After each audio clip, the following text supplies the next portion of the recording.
అసలైన అంటు ఏంది, ముట్టు ఏందో నేను చెప్తాను, బాగా గుర్తుపెట్టుకోండి. నీ తండ్రి కడుపులో నుంచి వచ్చిన ఇత్తనం నీ తల్లి కడుపులో పోయి, నీ తల్లి కడుపులో ఉన్న పువ్వును ముట్టుకుంటేనే నువ్వు బయటకు వచ్చినవు. అది అసలైన ముట్టు. అసలైన ముట్టు అదే.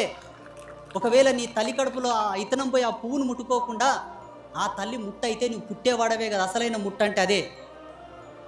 అసలైన ముట్ట అది. అంటిముట్టులు ఆడబెట్టుకొని బయట వచ్చి నీ బొందెలతో ఎందుకయ్యా మీకు అంటిముట్టులు? సచిన్నాడు ఏడబోతుంది బొందే. నువ్వు మాట్లాడగలుగుతావా? అమ్మా, నా తండ్రితో ఎందుకు నువ్వు ముట్టువాడితివి, ఎందుకోసం నన్ను అంటించుకుంటివి అని అడుగుతావా? అసలైన అంటుముట్టు అది. జీవధర్మ సిద్ధాంతం ప్రకారంగా, జీవ బ్రహ్మైక్యవాదం ప్రకారంగా అది యోగి వేమనార్యులు చెప్పిన సత్యం ఇది. ఆత్మజ్ఞాన పరిపూర్ణమయ్యా మన ధర్మం. సనాతన ధర్మం అంటే చిన్నది కాదు, ఆషమాష విషయం కాదు ఇది. ప్రపంచం 1,00,000 సంవత్సరాలు అప్డేట్ అయిన మన ధర్మాన్ని అర్థం చేసుకోలేదు.